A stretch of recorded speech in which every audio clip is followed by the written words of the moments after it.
Wave at me.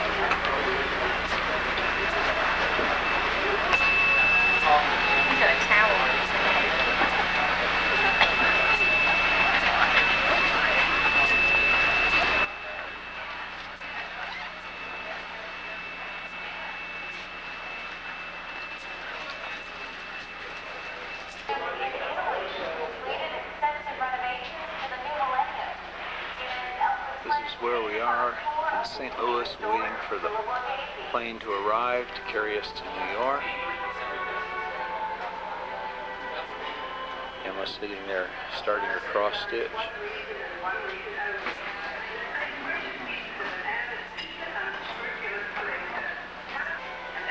An empty gate. The plane has not arrived yet.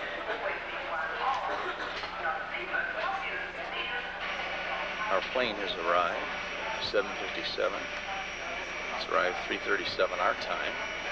We'll not be leaving until 4:45. We have another little over 2 hours waiting here. We're an hour behind.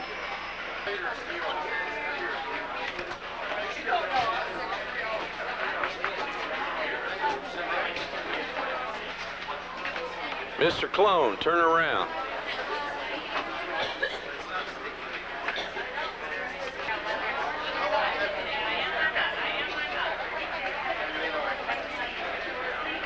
Wave at me, Mr. Carpus. He didn't hear me. Break that already. Wait till the end of the trip to break the camera. I'll focus right in, right there, whole face. Will I scare your viewers? I see Mr. Clone's eyes back there. Here we are at the New York Airport, Kennedy.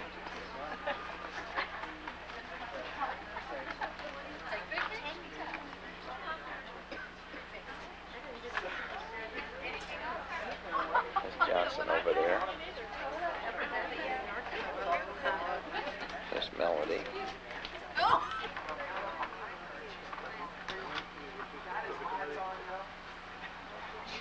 Good morning. Did you have a restful evening? No. You did? Did you? I mean, you didn't sleep so well in this king-size bed? No. No, that's... It would not be what I would call a good night's rest. It was a night's rest, not a good night's rest. It was a night's rest? A whole night's rest? Yes, definitely a long night's rest. Long night's rest. We're almost there. We're almost there. Yes. Praise the Lord.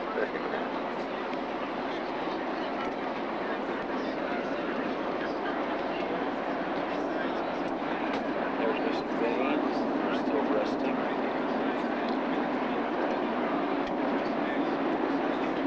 Good morning. Good morning. Did you rest well in your king-size bed? I was up all night listening to movies in French and Italian because I didn't know the English channel was on channel 1.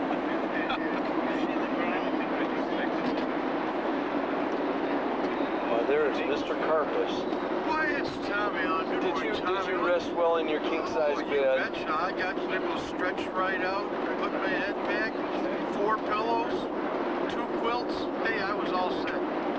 Did you have the same get up? No. I don't even think I had a bed. Well, I was dreaming. There's Mr. Hill.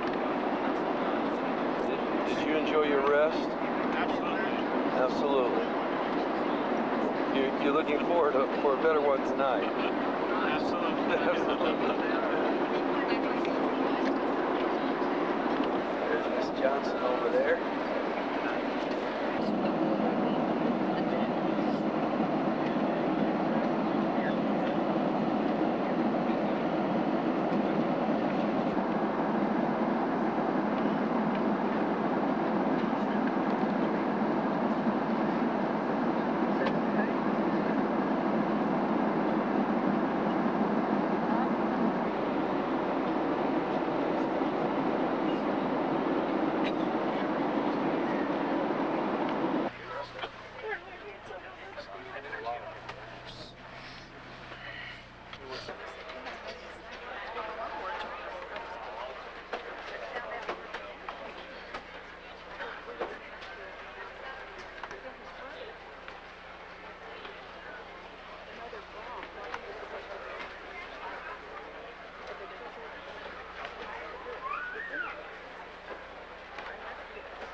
are at the Tel Aviv airport with most of our group.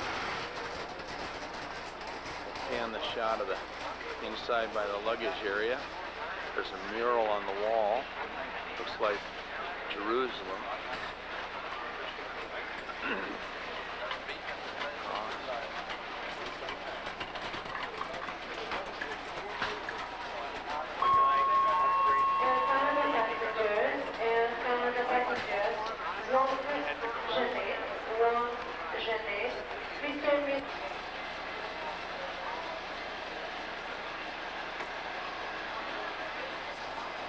Another mural on the wall inside the luggage area.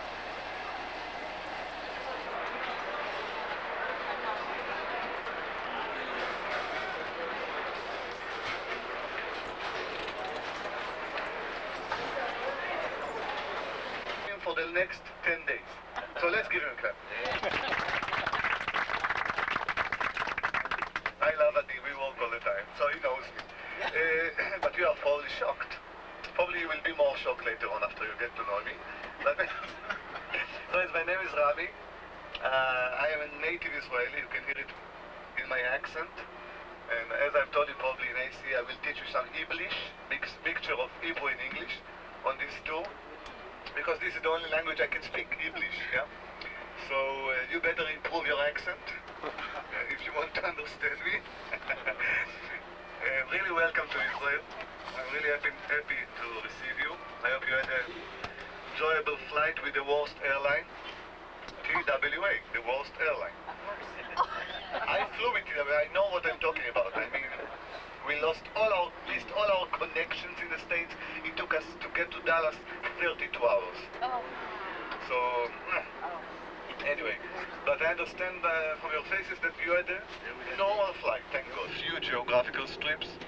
We are in the center of Israel, which is divided into about 4 geographical strips. We are in the coastal plain, and we are going eastward soon. We will take highway number 1, which connects Tel Aviv to Jerusalem.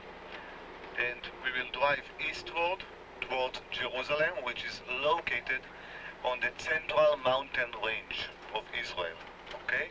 Like other important and famous cities from the Bible, Bethlehem, Hebron, Dothan, Shechem, what else? Many, okay? Even Beersheba, okay? So all of those cities that I mentioned are located in what used to be the real Israel in biblical times, and today it is called the occupied territories. So don't worry, we are not going to be in the occupied territories, but really on the border. Hyatt Hotel is really on the ex-border between what used to be Jordan and Israel. Okay? Jerusalem was divided up till 1967 into 2 sections, the Jordanian one and the Israeli one. Oh, sorry, we are not. Okay, sorry. Okay, this is a surprise, I didn't know. Okay, you have a good hotel, by the way. Beautiful view on the old city. Even better than the Hyatt. Yeah, the view, yes. So, this says that also this hotel, Mount Zion Hotel, is on the border, on the ex-border between Jordan and Israel, okay? Within the city of Jerusalem. So I know that you are tired, I will not blah blah too much. Tomorrow I will give you more introduction of Israel and money, currency, shopping. Don't worry about it tonight. I mean, just take a good rest on arrival. By the way, speaking about rest, I do suggest you, because of the other stuff, other general points that I will share with you tomorrow. Tomorrow you need to come with holy dress, which means no sleeveless shirts, okay? T-shirts are okay. And also cover your legs. Whether it's with skirt or with trousers, it's okay, okay? But no shorts. The weather, I think it's cold. Yes, I think the weather will improve. Yesterday we had good rain. After a long time without rain, we needed on those mountains. And we are now in Ayalon, yes, thank you, Adi. The Ayalon Valley, or J. Alone in English, where Joshua, son of Nun, commanded the sun to stand still, remember? Okay? Remember in the Bible? That the only man that commanded the sun to stand still, it was when he fought his battles in this valley all around us. And soon you will see one of the versions of Emmaus or Emmaus, this little village where the two disciples of Yeshua after the resurrection, remember, walked, and he meets them on the way, and of course later on he breaks the bread with them, and their eyes are open to see that it was he.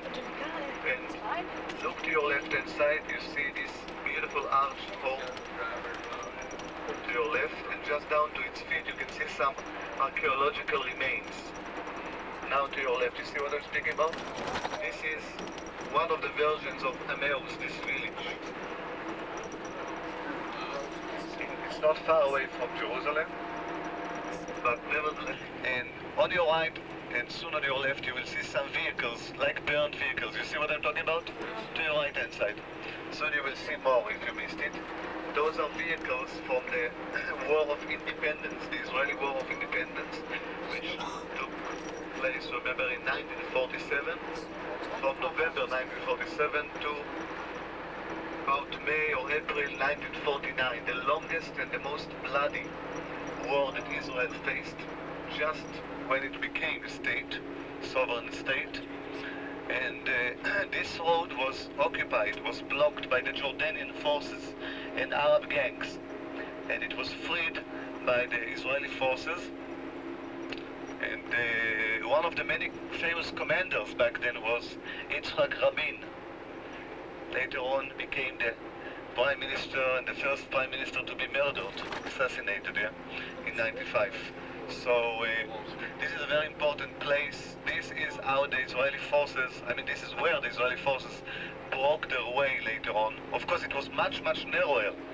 It was winded now by the Israeli government. We didn't have 4 lanes straight here. That goes. Okay? So it's only for the first year or two. Then you would.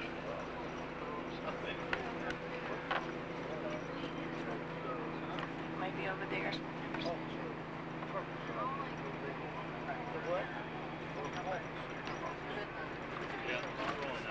There's a bunch of them.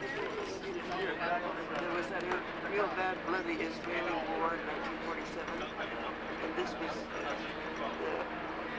the Jews reclaimed it. It was taken and then reclaimed it. You can look to your left, friends.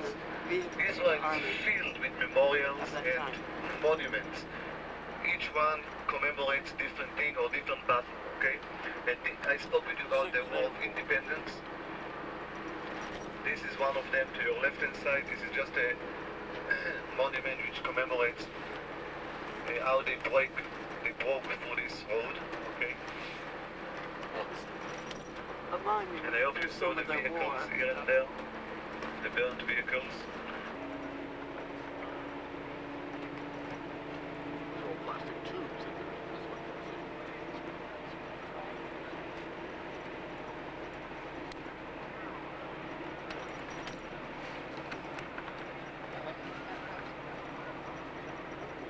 That's amazing that but they do, they come right out the tube.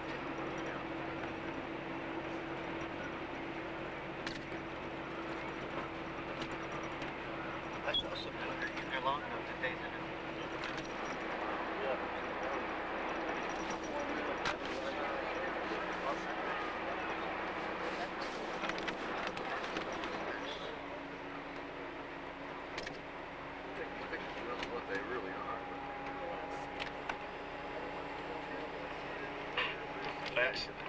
On your left and on your right, Arab villages. Those are Israeli Arabs, not Palestinian Arabs. What is the difference? Those Arabs who lived here before the Six-Day War in 1967 and carry Israeli ID, they are considered to be Israeli Arabs, mostly Muslims. And the Palestinian Arabs are those who are occupied by Israel since the Six-Day War 1967. The war was 67. The Israeli war. The Six-Day War was in 67. That's pretty, isn't it, my brother Wade? It's McDonald's. Yeah, there it is. I see the yellow sign in the mail. Sure enough. Right up there. Probably a ball. Probably. Numbers around 600,000 people, including the Arabs. It's still the Sabbath, friends. You arrived on the Sabbath, which is the only holy day, as it is supposed to be.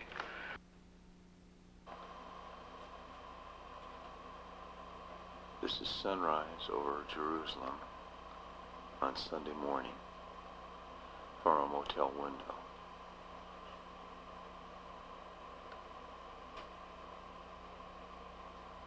Concerning this tour, as they told you, whoever organized it, that you will be tested with this tour. I mean, you are used to test others as teachers, but I'm sorry to tell you, I'm going to test you. And the first test is important, and my brother, you asked about the wedding wall, right? This is for you, especially. So all of you can go to sleep now, I'm going to speak to you. My beloved, Herod the Great is very hated by the Jews. No wonder, by the way, he was totally Hellenized, okay? He was considered as a Jew because he was a descendant of an Edomite family which converted to Judaism in the Hasmonean period, okay? About 100 years before. Anyway, my beloved, he scratches his head and says, how can I bribe this nation, to have them under my, wing, so to speak, under my authority? And he thinks, of course, this is of course my words, yeah? And of money, by the way, spiritual lesson number whatever for today. Pastors who get rich because of their position, religious position. Be careful. Because God says something very clearly in the book of Ezekiel about those pastors who eat the fat of their sheep.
Friends, on your day off, listen please.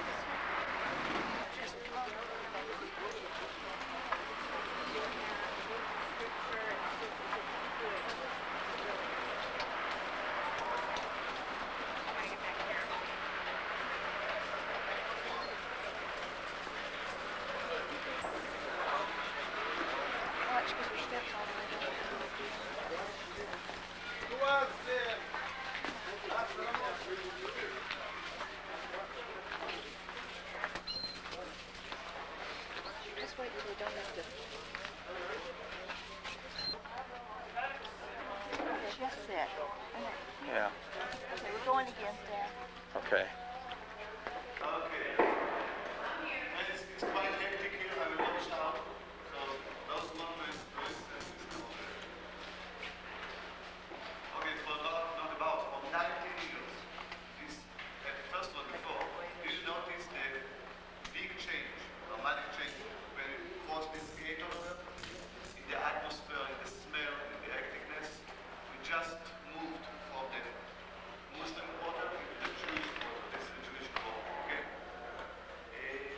It's different. You will notice it later on when we come back, okay? Or we will be in other parts of the Muslim quarter and we will notice the change, the difference. In fact, this Jewish quarter was inhabited by Jews since about the 12th century, after Christ, okay? That's why it's called the Jewish quarter. Actually, there are 4 quarters inside the walls of the city of Jerusalem. Muslim quarter, Christian quarter, Jewish quarter, and Armenian one. Okay? So you are now in the Jewish quarter, and we are actually going to explore the Jewish quarter. This part of the city, the Jewish quarter, was occupied by the Jordanians for 90 years. Between 1948, it fell into the hands of the Jordanians, the War of Independence, all the way to 1967. The Six-Day War, when Israel reunited the two sides of Jerusalem. We are in East Jerusalem. Okay? I told you there was a border, the border cut through the city. The city was divided into two. West Jerusalem, where the hotel is located. East Jerusalem, which is including the walled city. Okay? So the walled city and East Jerusalem were in Jordanian hands. Why do I blah blah about it now? Because the Jordanians did not care so much when they had this part under their control. They left it in ruins. Actually, they razed everything. Praise God for it. They did not re-inhabit this place with their civilians, with the Jordanians. They just left it in ruins. When the Israelis occupied it, they owned the city.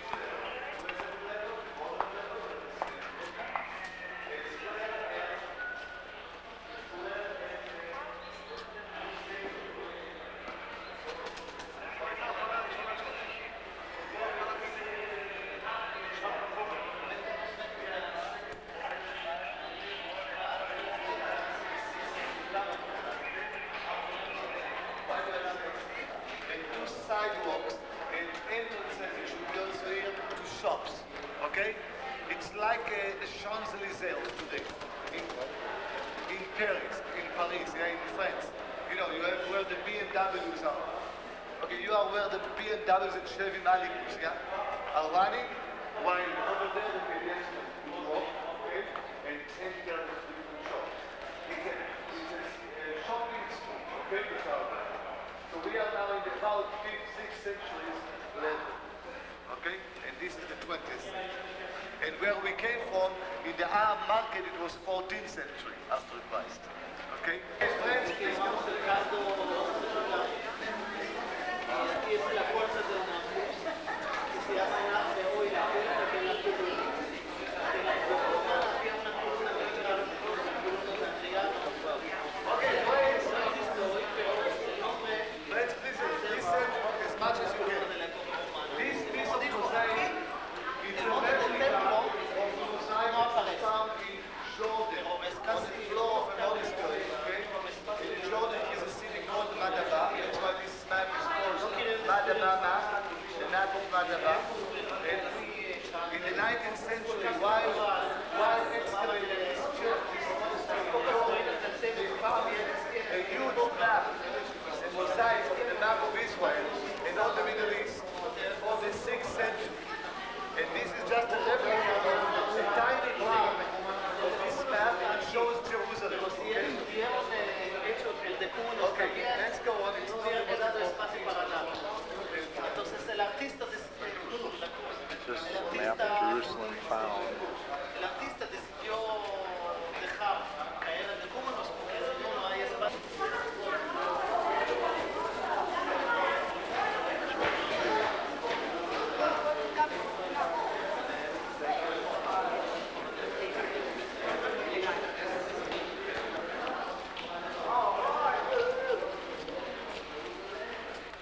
I start to be hungry now. You watch. Anyway, friends, for those who did not hear me, back then you saw a piece of mosaic, okay? Which was a replica of a little tiny piece of mosaic which was found, which is still, by the way, displayed on a monastery floor in Jordan, okay? In a city called Madaba, the Madaba map. And its importance, why they placed it here, because it described, it depicted, from the 6th century after Christ, depicting Jerusalem with the cardo, and you could see the cardo over there. Anyway, friends, this is the cardo, this is the real stuff. This is how they excavated from the 5th, 6th century. Those are the real slabs, yeah? Where the BMWs, right, yeah? And over there, the pedestrians, and you can see some of the entrances to the shops over there, you know, carved, cut in the rock over there. And over here, you can see reconstructed arch, okay? It was arched entrances to the different shops. Friends, it has nothing to do with Christ, this place, but nevertheless, it has some, indirectly, it has a connection. Why, my beloved? Because I don't believe you can believe in Yeshua, in Jesus, HaMashiach, the Christ, in Jesus Christ, and still have anti-Semitism in your heart. It doesn't go together. I'm sorry to disappoint you. Whoever has anti-Semitic feelings, probably it's not the Holy Spirit who dwell in it. Because the Holy Spirit cries for the people of Israel. Those nasty, corrupted people. You heard me? Those nasty fornicators, thieves, ugly people.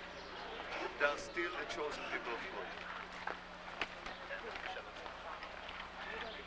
I'm going to go to Benny Street. If you guys want to do that.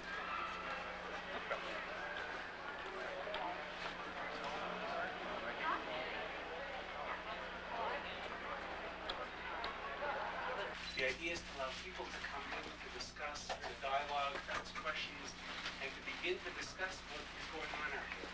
Because what is going on out there is awesome. Okay? Why are we able to do something now that we haven't been able to do for 2,000 years? Why I, as an Orthodox, what others call Orthodox Jew, and you able to talk now when for 2,000 years we haven't been able to? There's been a couple of changes. First change, let me get back to two verses in your Bible. You have a verse in your Bible that talks in Romans about being grafted on. Right? For 2,000 years, what that meant to Christians throughout the world was that the blossoming branch was being grafted onto the withering root. What people are beginning to realize 2,000 years later is that you cannot have a blossoming branch if the root is withered.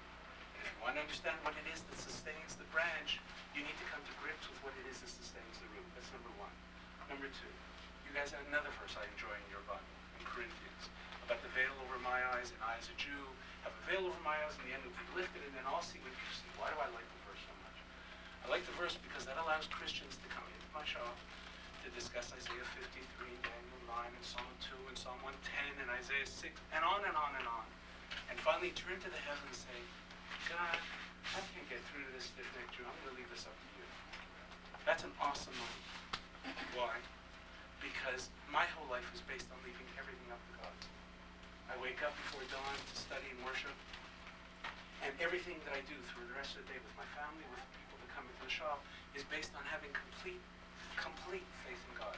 And if I can sit with a religious Christian, and I as a religious Jew, we can talk theology, talk all this, but at the end, both of us will say, you know what, it's really up to God.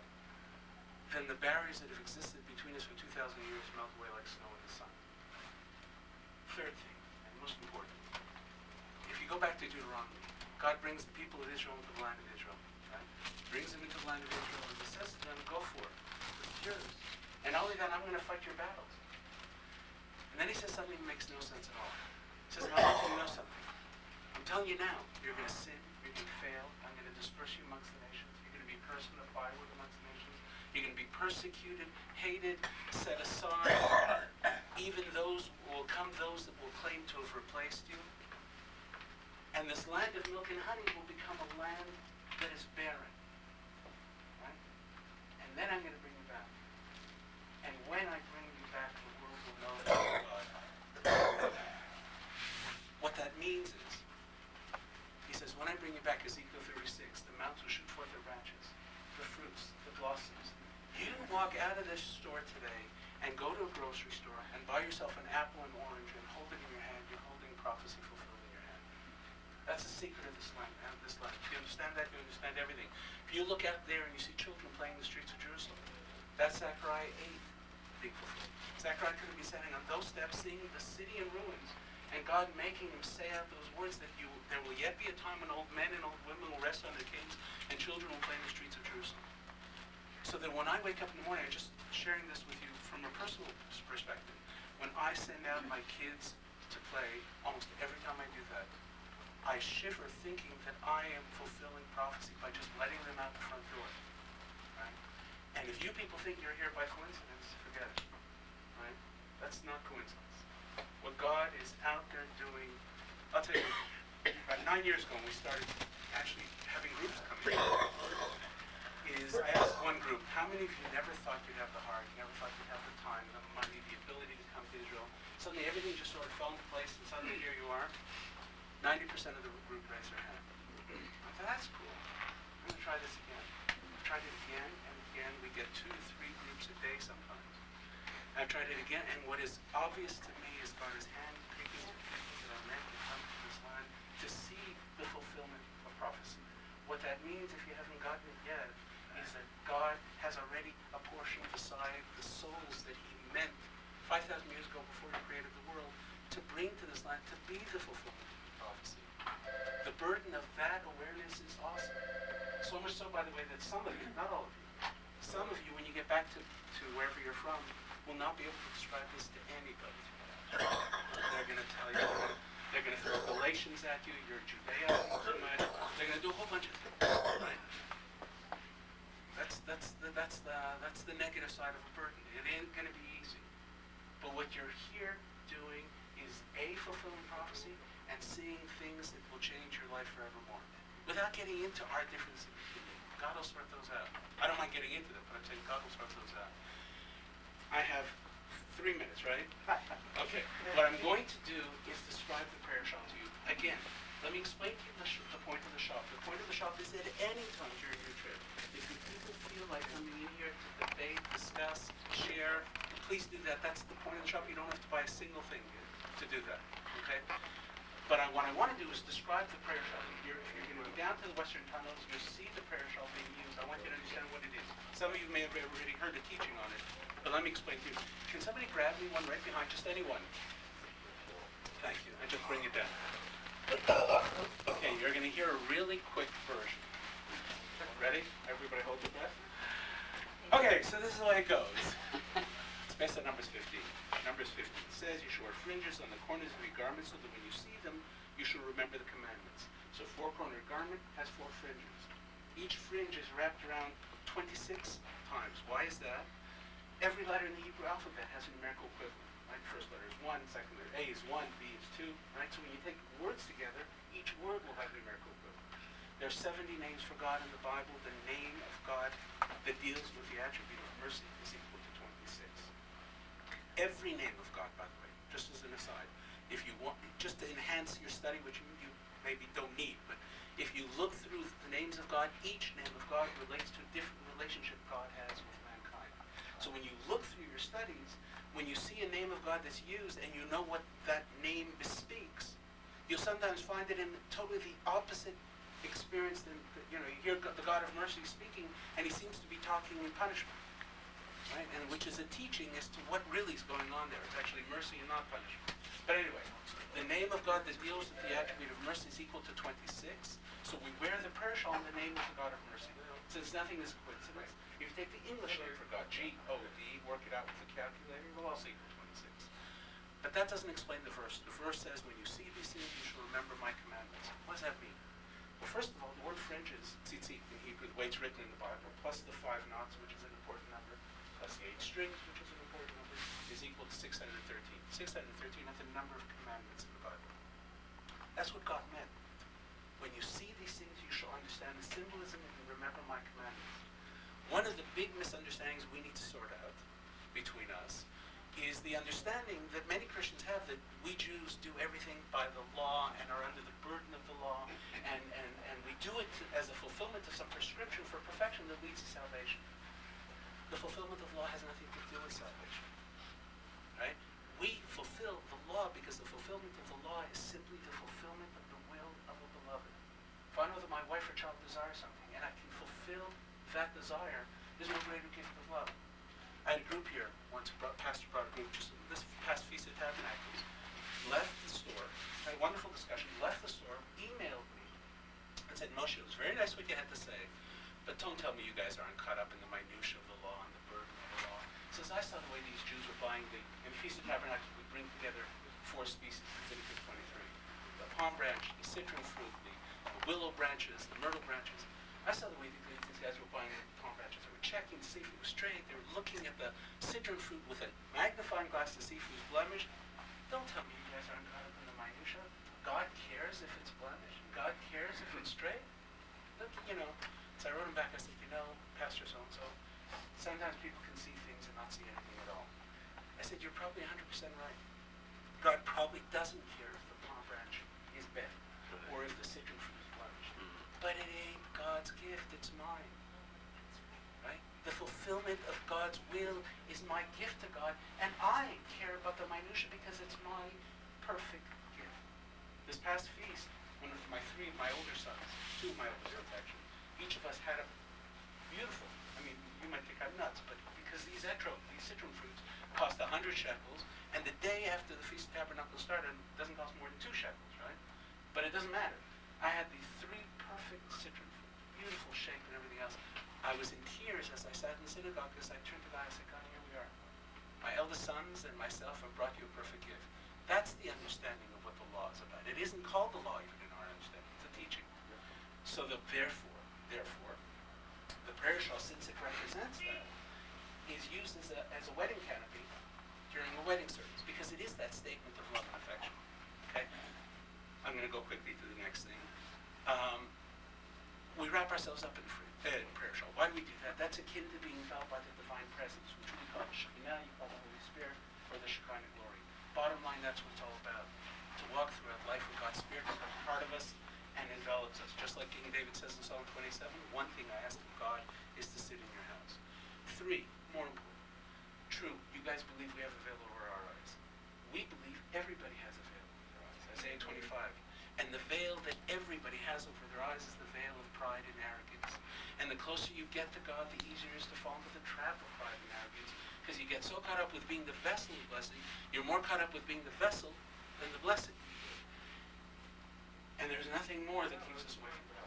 And therefore, we're so 100% sure we know what Scripture says and what it means and what this prophecy means. And that's why you guys have pre-trib and post-trib and amill and Calvinist Arminian. We have a whole bunch of our own. Right? Because we're so 100% sure that we're standing in from God, speaking for God, and God forbid becoming God. And there is no greater arrogance and there is no greater idolatry. One thing an arrogant person needs more than anything else in this world is to be seen. Look at me, look what I've achieved, look what I've done. Right? Look at when you're under the prayer shawl, there ain't nobody looking. Bottom line, you are at the most alone, glorious, but most alone moment with God. And it's just you and Him. Right? And it doesn't matter who's around you, who's looking at you. That's the point of the prayer shawl. That's the point of going under the prayer shawl. Right? And in fact, that also explains why when you're down there, you look at the Jews praying, it looks like a gaggle of sheep. This guy's looking this way, this guy's looking this way, this guy's, bowing this way, this guy's walking back and forth. It's because when it comes to prayer, even though they may start as a congregation, when it comes to their prayer, each one of them is totally on their own. Okay. 2 final things and then I'll let you go. The blue. The prayer, Numbers talks about a thread of blue, but it was a very specific blue called chelet, which was used for the high priest's garments. In fact, in this week's portion, we talk about it. The high priest's garments. It was used for the curtain that separated the Holy of Holies from the rest of the temple. That color, chelet, represented the throne of glory. And when we saw it, it represented the throne of glory. At the destruction of the temple, just a little before, Emperor Nero forbade the use of the dye. So Jews ended up, and the secret of which mollusk it is that secretes that dye was lost. Okay? So Jews added a blue stripe to the prayer shawl to remind them of the blue. Or some even put a black stripe, and I've heard some people describe it as a sign of mourning. Prayer shawls in mourning don't fit.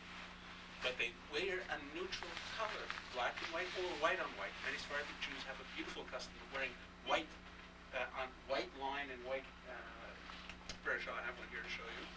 And that's because they don't want to even be presumptuous as to which color blue it is, right? So they use a neutral color, black or white. Final thing, the word for prayer shawl is talit. The word for young sheep is taled. There's a reason for that. The prayer shawl, the fringes are always made of wool. Sometimes the whole prayer shawl is made of wool. Right? That's also a difference in the prices. The reason for that is just like King David says in Psalms, Isaiah says, Jeremiah says, Zechariah says, constantly remind us that God is the ultimate shepherd and we are his sheep. When we turn to God in prayer, dressed in the cloth of wool, like sheep to the shepherd. Okay. How much time do I have? That's it. Well, you took 15, that's okay. Oh, yeah, okay. Then I'm going to shut up. Any one of you at any time, if you want to come in to ask questions, please do. Everything in the show. I will add something. Friends, don't worry, you have a day off, okay? Tuesday is the day off. This is lunchtime Monday. They got a service, you said?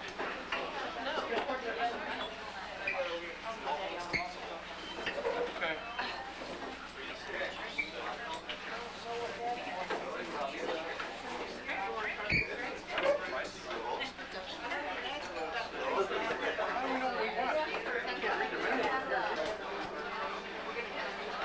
There was the meat we had for lunch, cooking on a flame on the fire. Lamb, back together. Well, now you know what the bill is. You guys have a good week. Yeah, I know you will. Thank you. Yeah, I see him all the time. I don't see her. I never met But her. I see him all the time. Well, I saw her first. I never see. I don't know. We're here in the Jewish quarter of Old Jerusalem.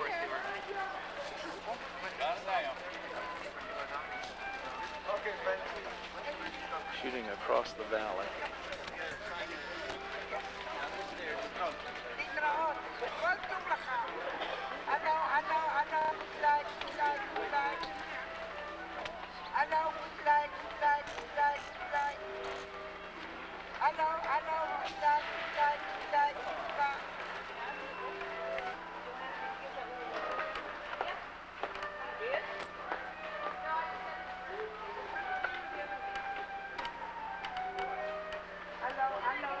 Part of the old ruins section.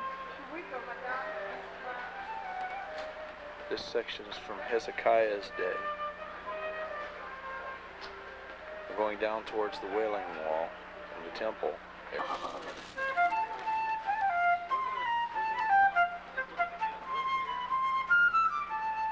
Mount of Olives on the other side, on the horizon, yeah? This is the Mount of Olives. And we will be over there tomorrow, God willing. And then you can see the Temple Mount with the two mosques. The gray dark mosque and the golden mosque, the rock of the dome. Okay? And down there at the feet of the rock of the dome, just this little part of the retaining wall called today the Wailing Wall. So if you want to get good shots, take the picture and you go down to the Wailing Wall.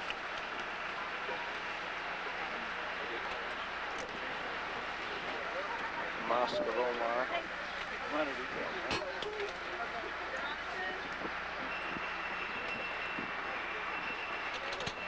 The Tower of David. Another mosque. Excavation sites.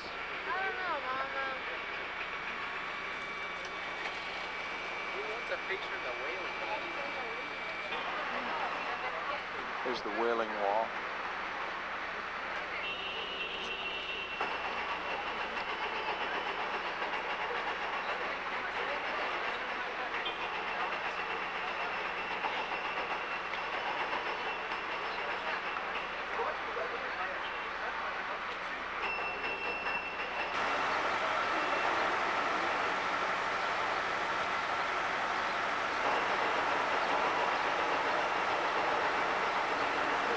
Thank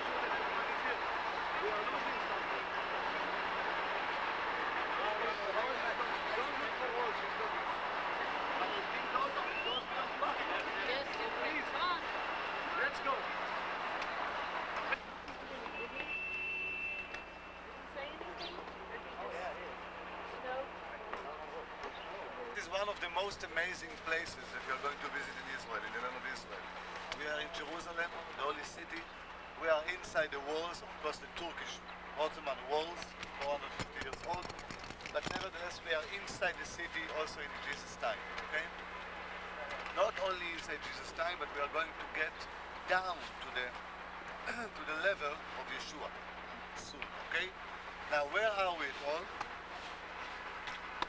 Let's see. By the way, you are not allowed to take pictures of this because they want you to buy it.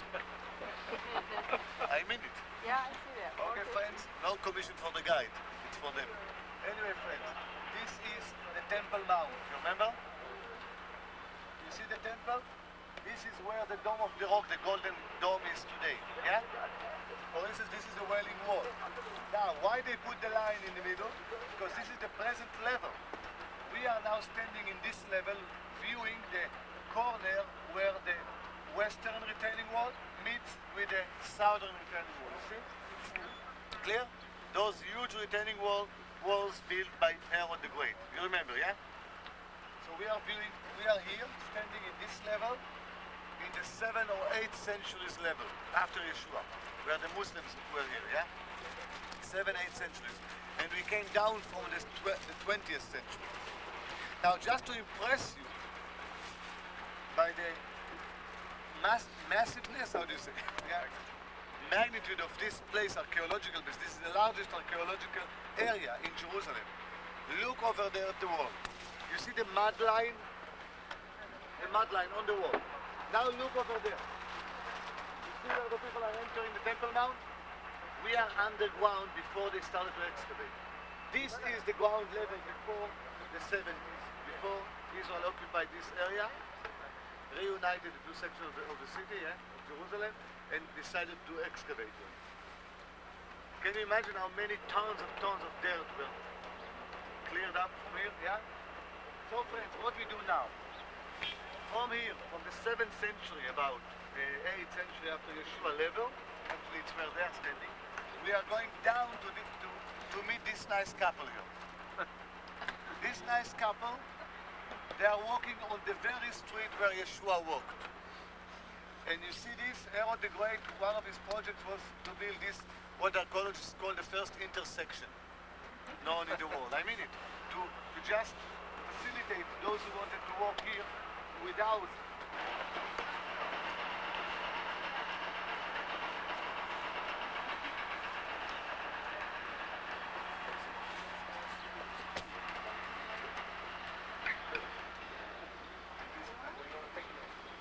I want to get a picture of all of you down here.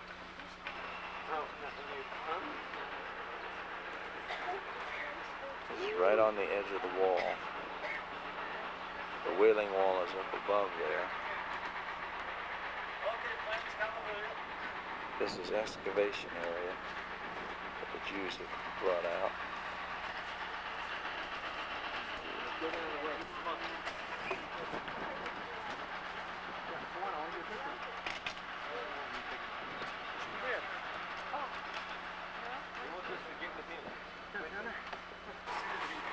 are almost underneath this huge arch. The beginning of it you can see here. Over there, yeah? Yes. Friends, and this street, as you can see here, listen please, look. This street, look over here, continued from here, we are here, all the way to the Antonia Fortress. You see Antonia Fortress? Remember that? We later on go to the Wailing Wall, yeah, where we left this nice couple. Not this one, but our present nice couple. We left them now here. We are going later on, after finishing with this side here, we are going to enter the Rabbi's Tunnel, yeah? Over here, and we are going just to meet this street again at its end. Clear? The same street. Are you located? Good. Yeah. I told you we are going alongside by the retaining wall. Right. Okay? Hello, Bob. So, my beloved. Before you look this way.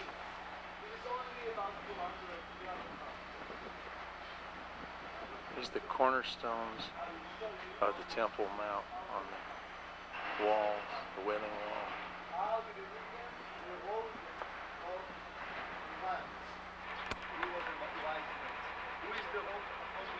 This is the actual street that Jesus walked upon. Right beside the Temple Mount. Okay, my beloved. But when this temple went while digging, they found a huge stone. Well, don't say you have to know this stone, okay? And they found also this stone over here. My beloved. And they found an inscription on it. Please listen, it's important. To the house of trumpet. Now, my beloved, with no Jewish background, you can see. The house of trumpet, big deal. Oh, it is a big deal. Because one of Yeshua's temptations was in the desert. The devil took him to the pinnacle of the temple and told him to throw himself. Remember? And of course, quoted Psalm 92, 91. Yeah? Friends, why? What was the wisdom in the devil's temptation? In Yeshua's temptation? What was the wisdom? My beloved, in the Mishnah, Talmud, okay, the interpretation, the oral Jewish interpretation of the Torah, the scriptures, yeah? Now it's written, it's not oral anymore. But in the Jewish traditions, we read in the Mishnah, it was written in the 2nd century after Yeshua, that there was near the pinnacle of the temple, we don't know if it's parallel, yeah? But somewhere, in one of the corners, there was the house of trumpet, where the high priest, not high, but one of the priests, shofar, trumpet, yeah? And he would announce to the people the entrance of the Sabbath, Friday sundown, the exit of the Sabbath, Saturday sundown, yeah? You know the Jewish day starts at 6 p.m., not a.m. The Jewish day starts 6 p.m. and ends 6 p.m. the next day. Clear? That's why, friends, Yeshua, are you ready for the next shock? Was never resurrected on Sunday. Oh, he came out of Sunday there. was a day where they worship the sun god. Totally idol worship.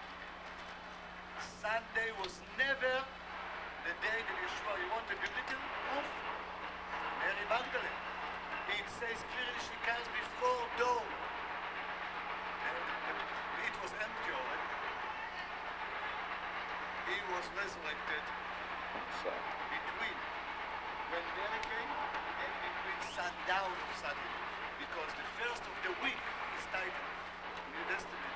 Rather, it's never written Sunday. The first of the week starts on Saturday, sundown.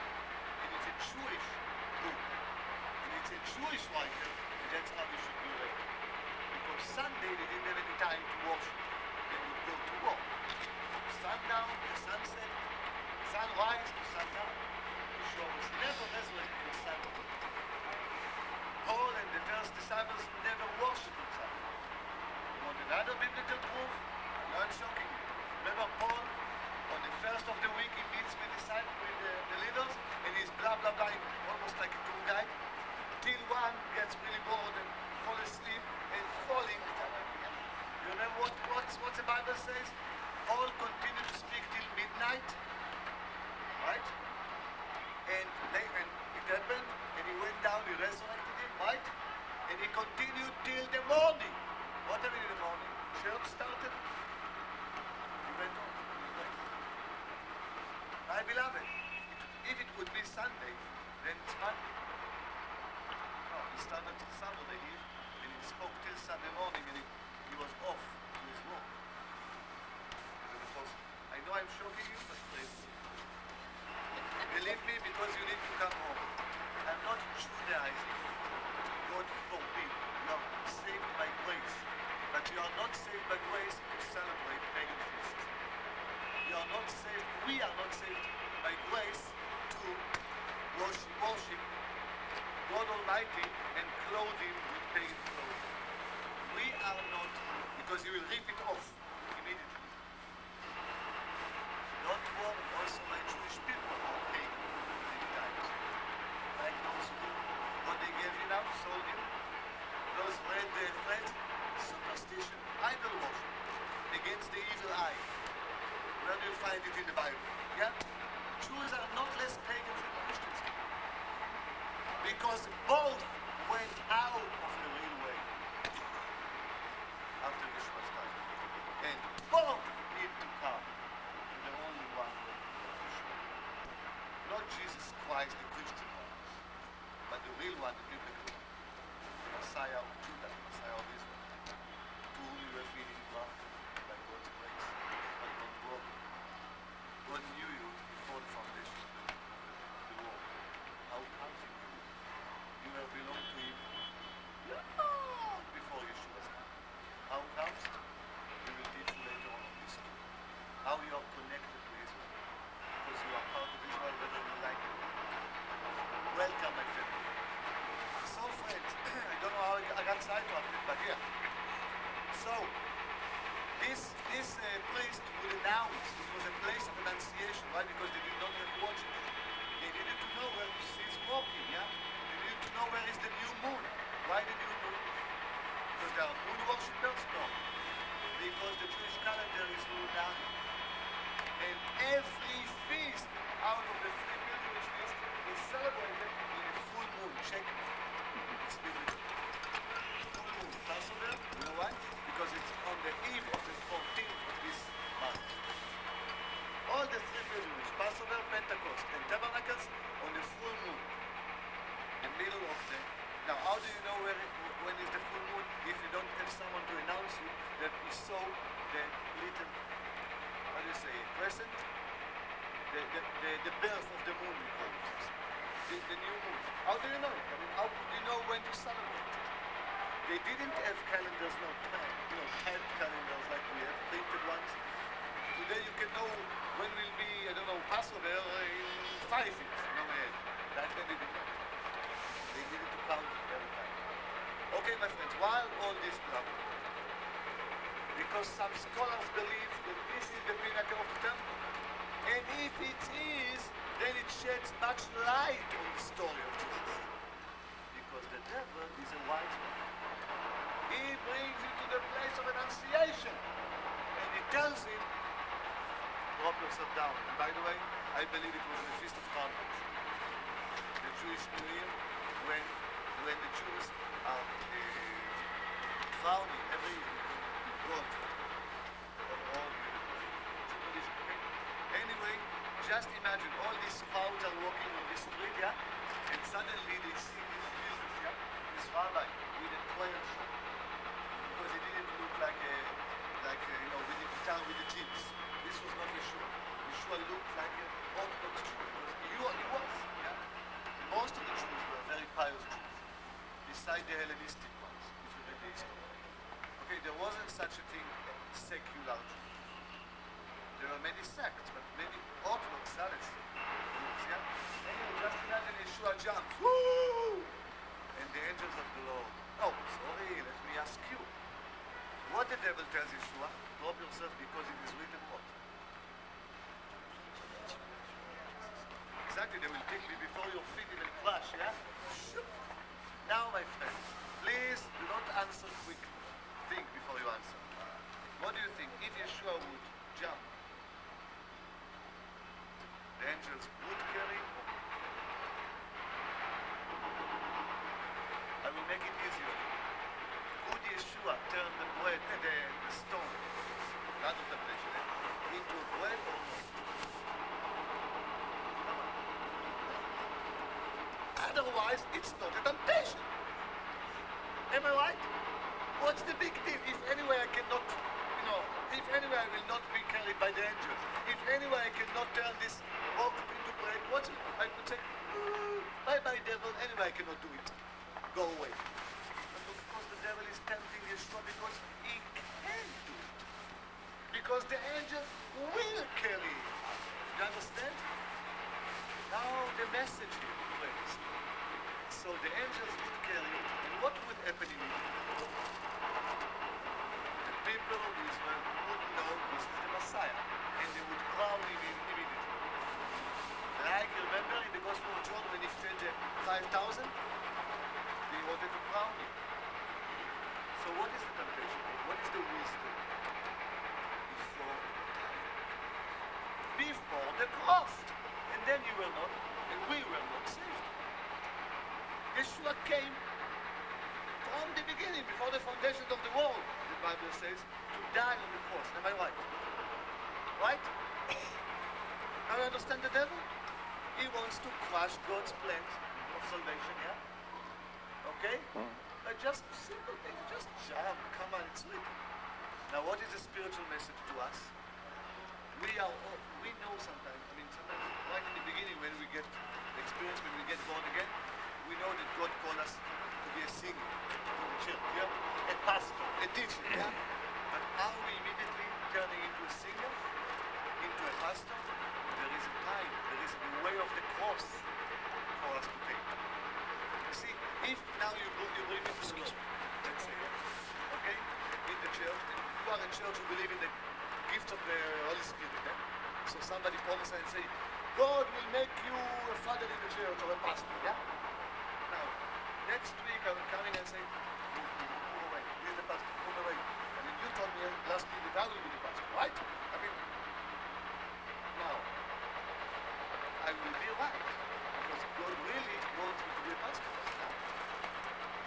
What about the way of the cross? You understand? That's exactly what this lesson. This is the lesson for us.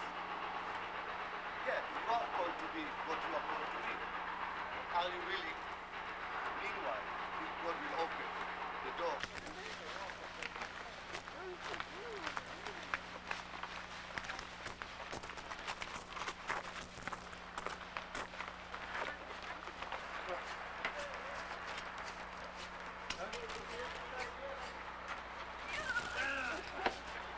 The outer wall, the temple wall on the south side. Okay, these are the steps that Jesus taught from.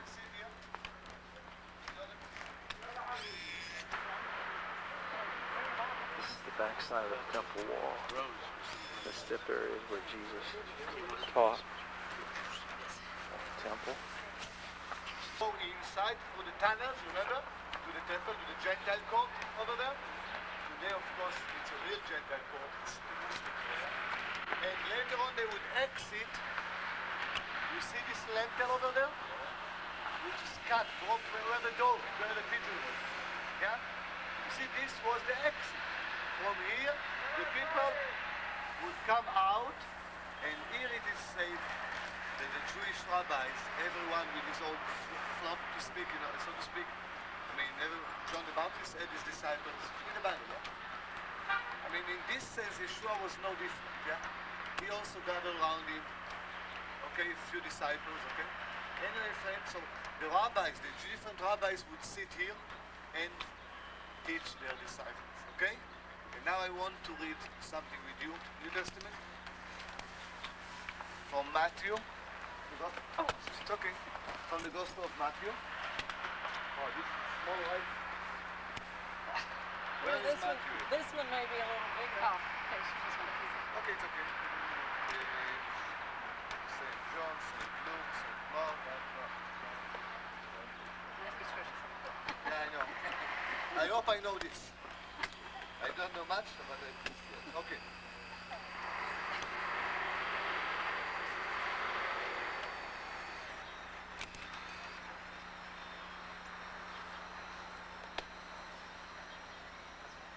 Okay, what a translation.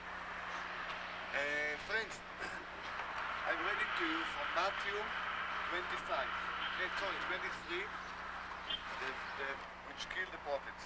Fill ye the cup, then the measures of your fathers, you serpents, you generations of vipers. Now listen, how can you escape the damnation of hell? How could you escape the damnation of hell? Why? What am I pointing out now? Gehenna. Exactly. The Gehenna or Hinnom Valley. My beloved, remember again, every spiritual truth has an example, natural example, right? That you can relate to. Friends, Gehenna back then, hell. That's Mount As Sinai we've over heard, there. the cornerstone of the temple to rebuild on the spot. Some say they do. But I think it's really kind of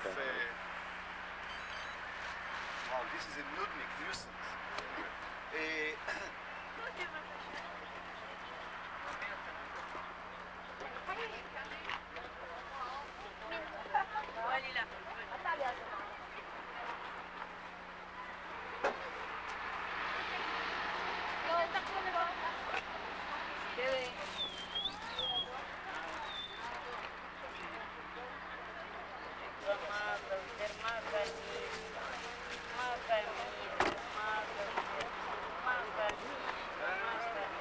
I've got one almost near here.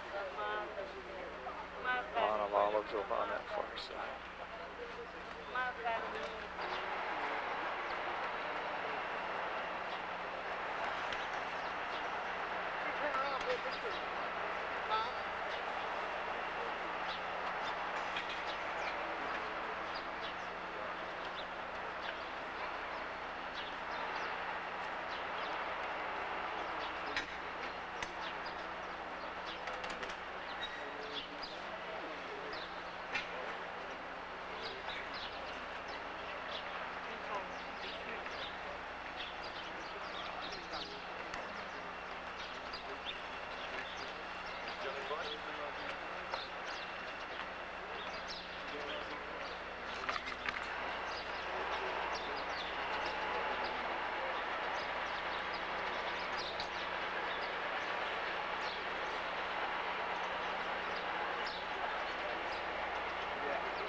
Opening to the western wall. You're going to go through a tunnel that separates the two walls.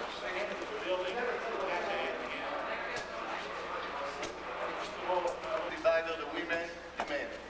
Just to locate you where we are. We entered over here, okay? Those are the toilets, yeah? We entered here. Now we are here, okay? We are here. What we will do, this is of course the retaining wall. Remember? This is tiny part of the retaining wall. The rest of it is, we will be inside this tunnel. Why it is this tunnel? Because we will be closed up by the Muslim quarter, okay? What you saw where we stand, when we stood there. All of this area which was empty in Yeshua's time, are you with me? It was empty in Yeshua's time. It was open to the sky. Now it's covered by the Muslim quarter. Clear? That's why we are underground. In Yeshua's time, it's only the street that we just visited before. Clear? So we are here. We are going underneath here. We go all the way down over here before, and then here I will show you another model of the temple here, in number 3. Then we are going to take those steps down to Yeshua's level, and from here and onward, claustrophobian people will not like it, because from here actually the tunnel starts all the way along the retaining wall, the same retaining wall where the wailing wall is. We go all the way. Now, before Bibi Netanyahu ordered to open a new section, I guided him. I mean, it's a lie that Bibi ordered to open all of it, yeah? I went with my groups till number 13. Okay, there is a stone quarry there. And then we would make a 180 degrees turn, and we would go back all the way to here, which will block the next group. The next group would need to wait for us 1.5 hours, or 1 hour. Today they enter groups every 20 minutes. That's why you need to be quick with me if you want to gain. Okay? Friends, what Bibi Netanyahu ordered to do, he ordered to open or to clear up a section which was already open here. Okay? Actually, the real new thing was about 60 feet tunnel that they dug. That's all, 60 feet, and you will see it. I will show you it. Now, Yasser Arafat claimed that we hurt his feelings, because this pagan mosque is here, yeah? So, but the truth is that the new section not only doesn't go in, but goes outside the wall. The new section takes you to the left, and you will see when we take a left turn and go outside the wall. We'll be walking in the new section here. Clear? So there was no bigger lie than this, okay? And everybody swallowed it. And we're against this way. Yeah? And we'll explain later inside. You have questions about location? You understand where you are? Okay, so let's go on. It was underwater.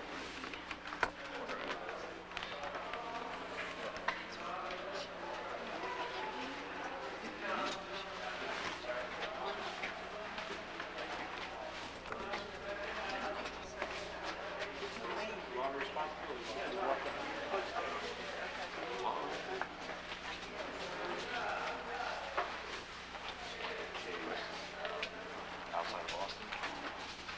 Oh, really? Yeah.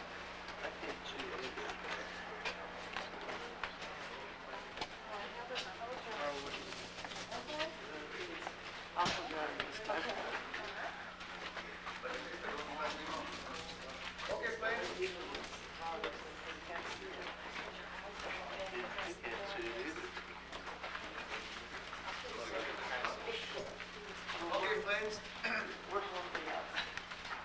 So, why is it called the Asmonean Tunnel, my beloved? Or the Rabbi's Tunnel. Rabbi's Tunnel, by the way, there is no meaning just because it is Orthodox place, yeah? And it is maintained, if you saw, by religious Jews, okay? That's why Rabbi's Tunnel. The Asmoneans were the descendants of the Maccabees, those who know history, yeah? In the 2nd century before Christ, there was a Jewish revolt against the Greek Syrians, and the Feast of Rededication, Hanukkah, is an outcome of this revolt, 2nd century before Christ. Then there was about a period of 100 years of Jewish independence over the land of Israel under the Asmonean kings, okay? Jewish kings for you. They really developed the area of around the Temple Mount, okay, before Herod, yeah, 2nd century before Christ, and they needed to supply the Temple Mount with water, okay? So what they did, they dug many, many water reservoirs, like the Siloam pool, yeah? And in order to fill them with water, they cut water canals or aqueducts, yeah? Or tunnels. It wasn't tunnels, okay, back then. It was just an open channel, yeah? Or canal, okay, of water. Later on, because it was built by Hadrian later on, okay, it became a tunnel. That's why the Asmonean Tunnel. In Yeshua's time, when Yeshua walking around, I will show you soon what he saw. It was all under the sky, of the sky. Clear? Now, this, where we are now, is called the secret path. Why the secret path? Because it sounds romantic. I mean it. No meaning. Secret, no, I mean, it's nice, wow. We look at this, we are like, Hi, shalom. So there is nothing to do with secretism, yeah? Friends, but nevertheless, you are now in a complex of arches, of vaults, yeah? You see? One here, two there. Those are vaults or arches built from the 14th century after Christ and onward, but nevertheless built upon ruins or foundations of previous arches from Yeshua's time, which supported the famous bridge which connected the upper city, where we came from, where we had lunch, yeah, where all the well-to-do people lived, with the Temple Mount, which was the walking site, right? Walking place. The Levites walked in the Temple Mount. And again, those lazy people, instead of coming down like you and up every day, twice at least, or 3 times, they built this bridge for them. Clear? To overcome this Phaeropeon Valley, or this valley of the Wailing Wall today. Okay? So now, the less spiritual people, you will get punished now. Punishment, because we are going to watch your steps, but not only steps, but your heads. Soon you will see why. The spiritual people, the short people like us, like me, whoever is for the Lord, come with me. No problem. All of you come. Now look at it. I will now demonstrate what I meant. Spiritual people just walk like this, but less spiritual people need to mind their heads. Jerry, I think he's talking about you.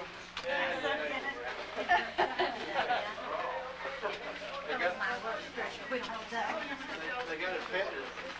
Yeah.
Guys, when you went down and you took a left under the arch, this is it.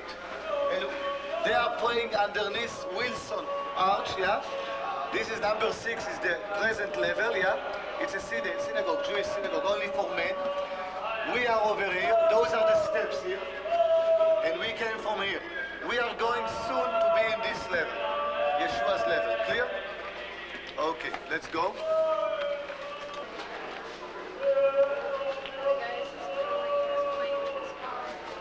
Go ahead. Sis.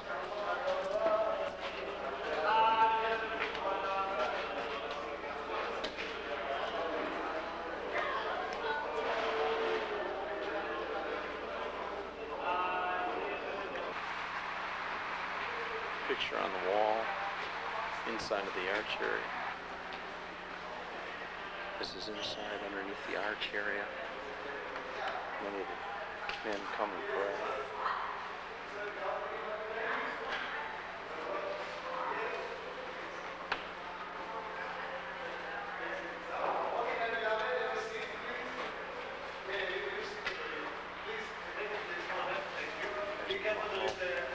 Of the temple.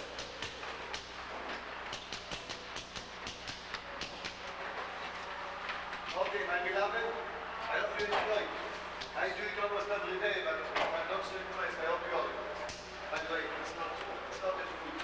I'm always getting some goosebumps when I'm here. So you will see why. My beloved, I want to show you again how that, but this is, because you know I'm running, I'm jumping and dancing. Friends, this is the Temple Mount. By the way, we are again underneath those complex of mounts, which are, by the way, are supporting the Muslim quarter up there. You know, we are underneath the Muslim quarter, as you know already. My beloved, listen carefully now. In Yeshua's time, not now, in Yeshua's time, we are sitting over there, soon you will see, okay? Outside here, okay? And we remember, you recognize this, right? We have been here before. So we have been on those steps, you remember? The baptismal side, the multitudes would enter here, exit. Actually, this is a bit different than the temple that you saw on the model. In the temple that you saw at the model, in the morning, those exit or entrances were here, in the Gentile courts. Remember? The royal porticos. You would have the eastern gate, yeah? This is south, north, east, west. The women courts, remember? Outer court, holy and holy of holies. Clear? The wall of partition, you see it? The wall of partition and the Antonia fortress over there. Now, my beloved, this is the Antonia fortress over here, and soon, not soon, right now, I mean, at least those who sit up there. Can you see this depression here? This is a pool called the Stadlander pool. This is the pool the Asmoneans built, yeah? And they gathered their waters, yeah? They collected the water from a water canal here, okay? That they cut here. Today it is covered by the Muslim water. That's why we call it the Asmonean tunnel. Back then it wasn't a tunnel, it was just a channel, water channel. Clear? Out to the sky. And it gathered the water here. Why do I mention it? Because here we are going to end our pool. Because this Stadlander pool is now blocked in the middle by a wall. Clear? The wall of the monastery. And I will show it to you. Now you will see why I like this model so much. I'm a child in my soul, you know. A child in a 40 years old man, yeah? And I love this because of this. I like to play games. What is this? What? Wailing wall, of course. And why they put it here? To show you the relationships of what you see today and to how it looked in Yeshua's time. Okay? Okay, now you will see the beauty of this model. Now we get rid of Yeshua's time, yeah? And we bring up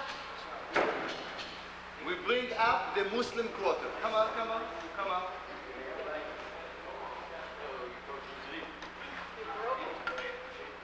No, here it comes. I'm sorry, yeah. We got rid of the Yeshua's time and we bring up our present time to show you where we are, okay?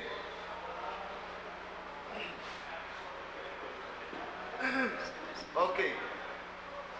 This is the area, the excavation area that we saw with the steps over there, yeah? And this is the wailing wall divided between the women's section and the men. You remember? But where are we? In order to see where we are, let's cut let's cut the Muslim quarter into two.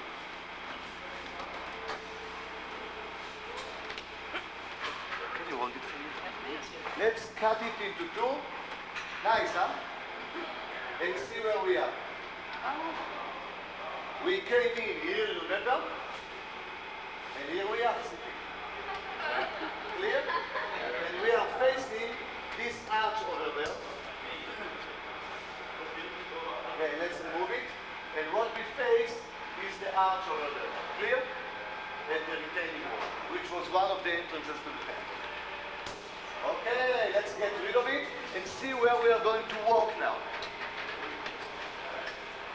Again, this is the wailing wall. Okay? This is where we are. And this is where we go now. This is the track that we are going to take. Clear?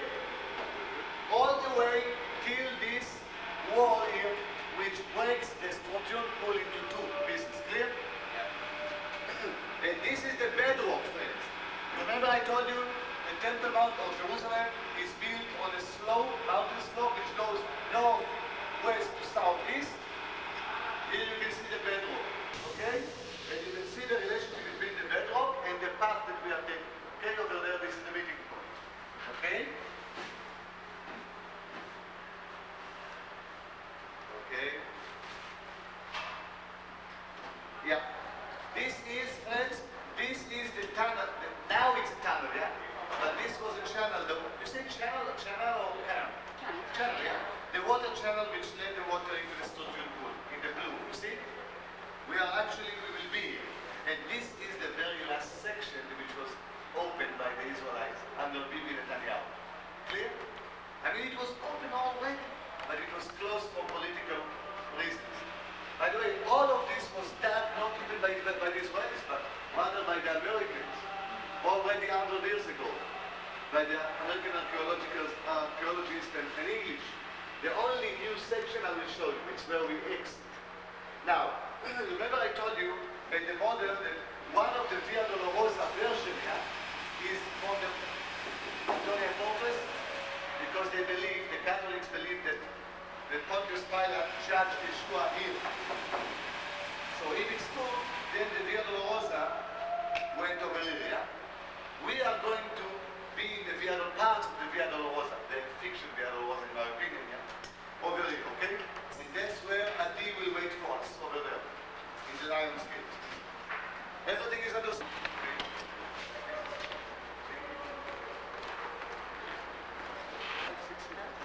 Okay, friends, now listen. Come over here and see this beautiful couple. I separated them. What's your name, Tom? Uriel. Oh, how could I forget it? The light, my light is good. This is the meaning of his name, Uriel. Uriel and Dorcas. Dorcas, you see them? It's not because they don't like each other, it's because I found them. To show you, listen, to show you the borders.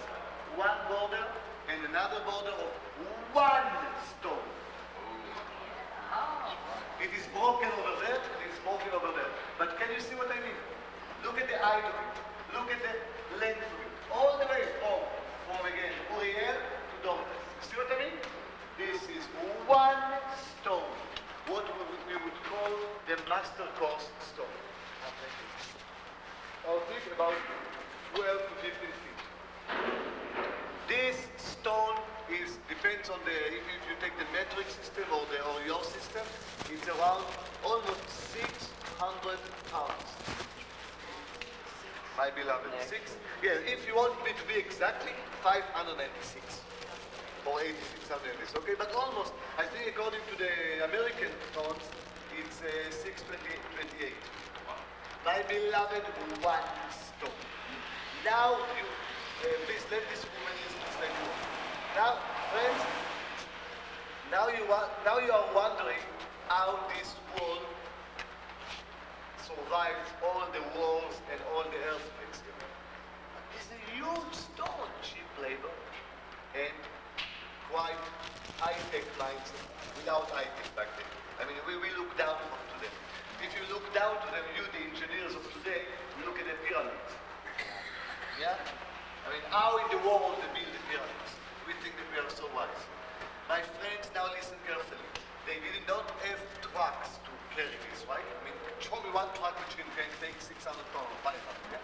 My beloved, so if a truck cannot, even horses cannot do it, right?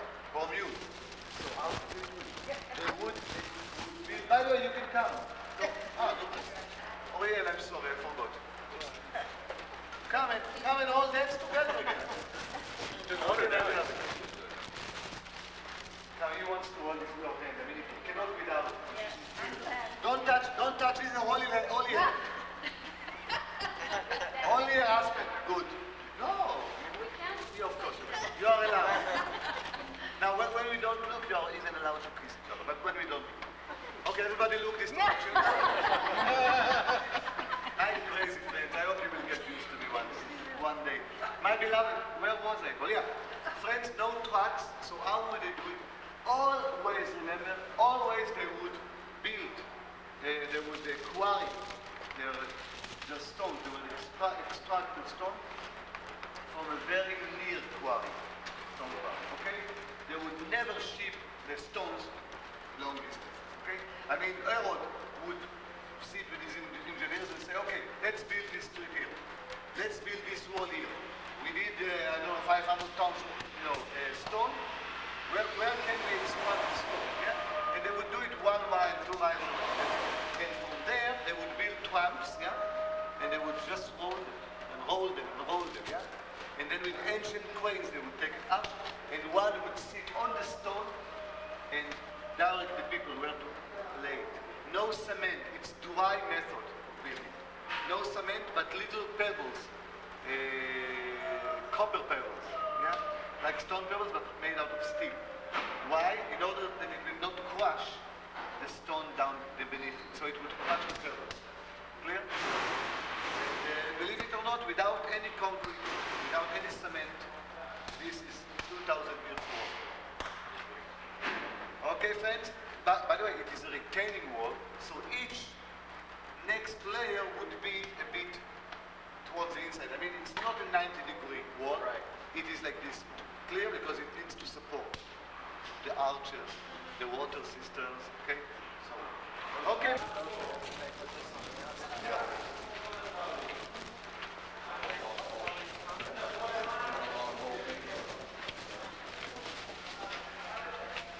They did show us this rock when we came last time, but this is the only thing they showed. It was blocked off right here. Oh, really?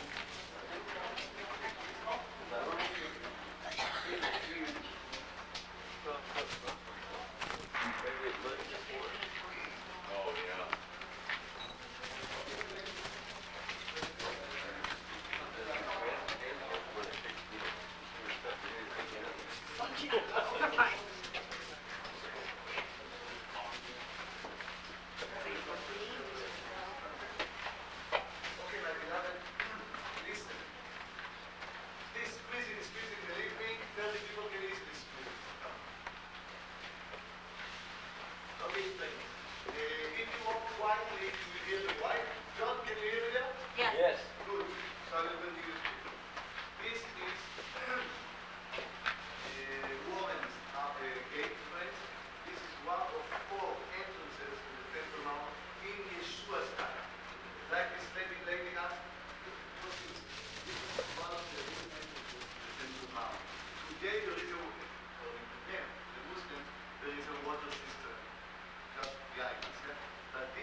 if I would have a big driller and if the political situation would allow me, I would compressor driller, I will get in about 30 feet, in, and then about 10 feet or so up, and I will find myself exactly underneath the dome of the rock, the Holy of Holies. That's why the women are allowed to come later. That's why you will see prayers, candles, very, very touching place.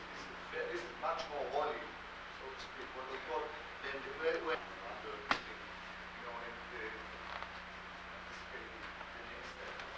Okay? Okay, friends, so we will walk past this. You can, if you want to take pictures, you can just stand for 1 second here, and then we will see. Okay?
Nobody leaning towards this wall so we can hear him.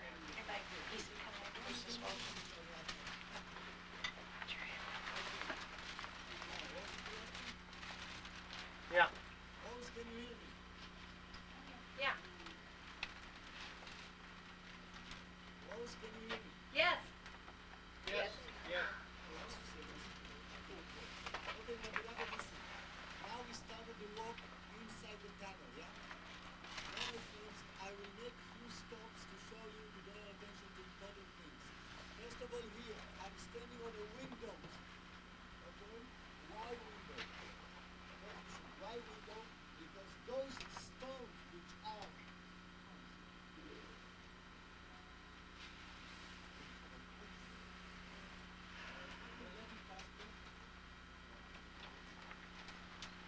It's a one-way tunnel, isn't it? Where's the other way? It's a one-way tunnel. You gotta go on the opposite side. view of the temple space. Okay? I mean, while you saw over there, on Warren Street, on the Olding Street, yeah? I showed you what the stones which fell now from the retaining wall. Those, they need to be the stones of the temple itself. Okay, that's why they bothered to do this, okay? And also show you that this retaining wall, the western wall, goes much, much further down. Now, how we know that this wall is the retaining wall of Herod? By the method of chiseling. The Herodian style of chiseling the stones would be in a manner that it would leave 4 corners, 4 chiseled corners around the stone, which means like a picture frame. Understand? That's Herodian style. That's how they know that they can only, which is not the only way they can know, but one of the main ways they can define it as their own or 2,000 years old stone. Okay? By the way they chisel it in 4 floors. Okay, let's continue. Four corners. These are original temple stone rock down there. Almost at the spot where actually who is there over there? Yes. And the wife of John, what's your name? Melody? Melanie? Melody? Ah, Melody. Where Melody and Joanna are, this is where the bedrock meets with the path that we are taking. You see? I'm touching the bedrock now. The retaining wall is over here. Clear? Now, Herod, remember back in Herod's time, everything was open to the sky? Yeah? So in order to impress the people, listen carefully. He didn't want to build the street in an angle, yeah? He wanted even. But what he will do here, he chiseled the bedrock in few spots as he chiseled his retaining wall spots. So it will look like part of it. But here he didn't do such a good job. I will show you later on how he chiseled the bedrock itself. Just to impress the people more. Okay, so there is no distinction between the retaining wall and the bedrock. It's kind of short, I think. This rock is what was used as a guardrail for the protection of the aqueducts, with the children not falling in.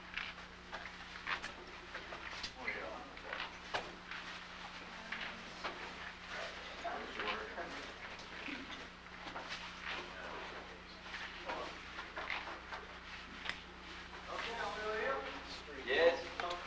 The method of bringing those stones, yeah, and quarrying them. First, this is the stone quarry. Actually, here we are meeting the end of the street that we saw back there. Remember? The place of the Annunciation, the pinnacle, yeah? This was the beginning, here it's the end. How do we know it's the end? You are blocking my blackboard. You see that here, this is the bedrock. And out of this bedrock, they chiseled all those stones. All those now, friends. When you build a new home and you want to have tiles, floor tiles, how thick would they be today? Like this maybe, yeah? Look on what you are standing. This is one of them. Now, my beloved, if you behave nicely, for a decent price, I can let you carry it home. Yeah, appreciate how much. As a memorial.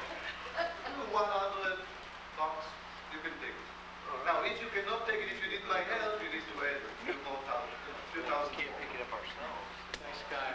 Because I will need to take about 2,000 people just to take it. Yeah, I think $1. $1. My beloved. So this is the very street that you have been already on, yeah? My beloved, the stone quarrying was just here and over there. There were two methods of quarrying the stones. By the way, I hate when other people are outside. Come in, you can come in.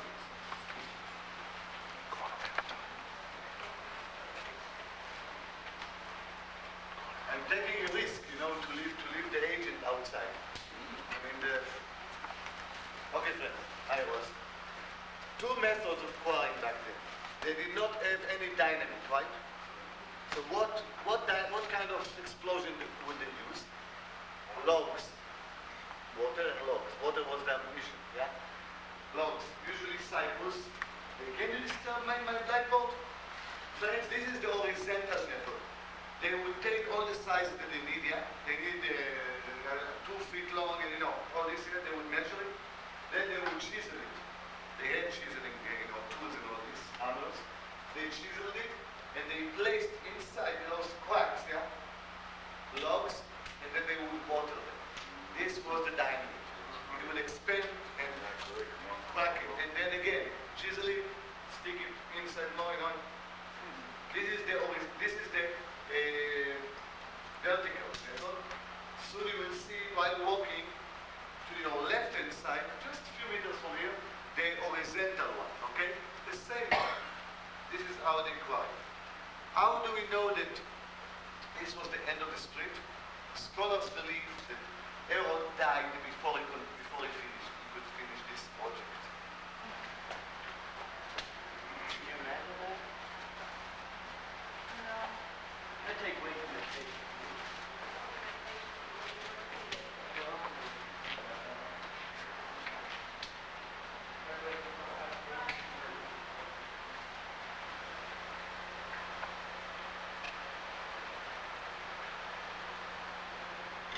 There's the actual street where Jesus would have walked on.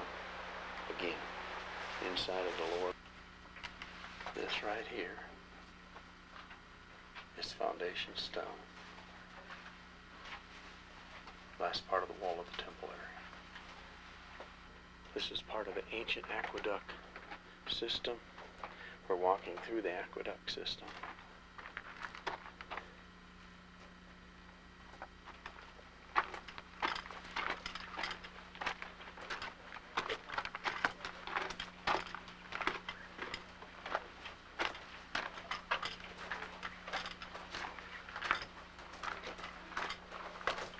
There's the bedrock.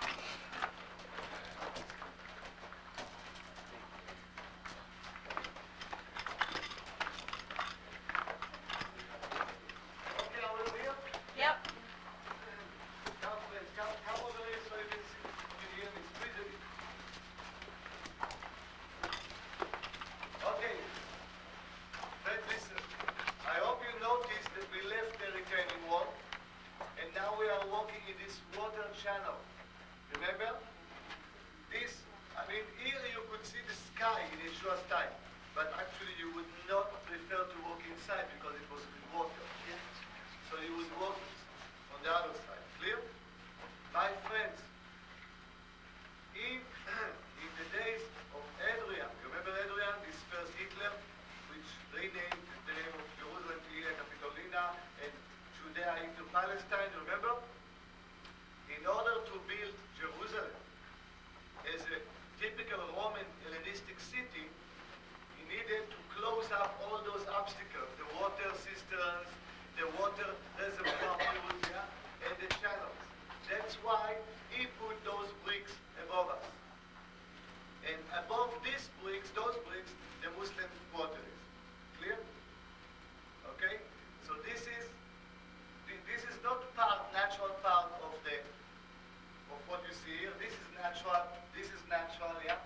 And those are bricks which were chiseled and extracted somewhere around and put here in order to build a plaza in the days of Adrian, in the 2nd century after Christ, okay? That's how it became. Now actually, we are now in the Asmonean water channel. Today, water tunnel, or Asmonean tunnel. Clear? Part of the aqueduct channel below us. We're walking on top, above.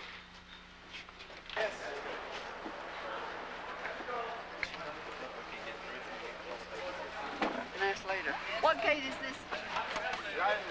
Lion? You can see the lions. Lions. Well, what do you know? Okay, let's squeeze in.